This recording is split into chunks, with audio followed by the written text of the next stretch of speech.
Tom here with Prove It, and just wanted to give you a quick update on the Sunseeker V3 mower. Been running this since May. It is now October. Actually, it's November. So almost a full 6 months of use. We're reaching the end of our growing season here in Missouri. And I wanted to address a couple things I've seen in the reviews or the comments. I noticed one person was having trouble with their Sunseeker V3 not returning to the docking station at the end of the mow. So this is an easy thing. Your setup of how you put this docking station out is one of the most important steps you don't want to miss. So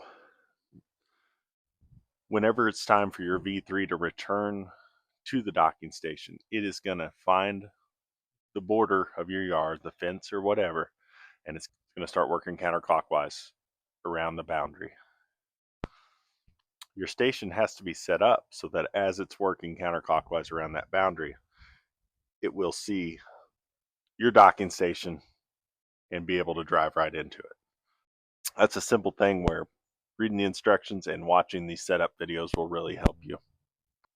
Now, the other thing I'll say is I have not manually mowed my yard since May. So the only thing we have to do is trim the edges.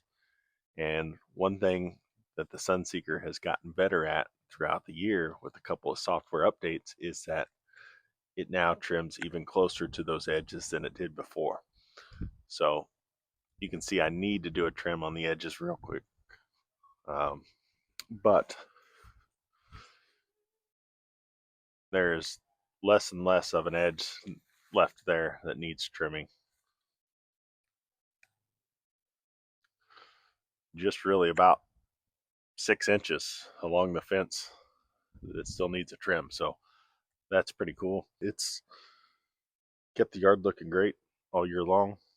You know, the V3 in particular is good for yards that have a border, such as a fence or a sidewalk or a curb, something like that, that's going to keep it contained. That doesn't run on a boundary wire of any kind. It does come with some magnetic tape that you can put around certain places you do not want it to go, but that's not enough to delineate it from a whole another yard or something like that. So it's best for a space like a backyard, where there's a border already there that will stop it. It will see and stop it. So I've used it in my backyard all year long. A couple times this year while it was drier and the backyard wasn't growing that much, I bounced it out to my side yard. My side yard is surrounded by the street curve and my driveway, and so it can't really go anywhere I don't want it to on that either. I'll address one other thing while I'm here, and that's from time to time your V3 will find a spot, a hole in your yard, or an obstacle where it gets hung up. And when it does, that's a good sign for you to either put down some of that magnetic tape to help it avoid it. If it's a hole in your yard, you can just fill it in. One of the few spots in my yard where it got hung up was on this spot right here, where this little landing has a sharp slope next to it. It's kind of hard to see the slope, but it slopes up pretty hard right there. And so it'd get hung up there. And so you almost can't even see the tape now, but there's a section of the tape right there. It's kind of grown in the yard, so I put that down there to help it avoid it. And so that's a section that I got to trim manually. But like I said, yard's looking great. Can't beat the V3.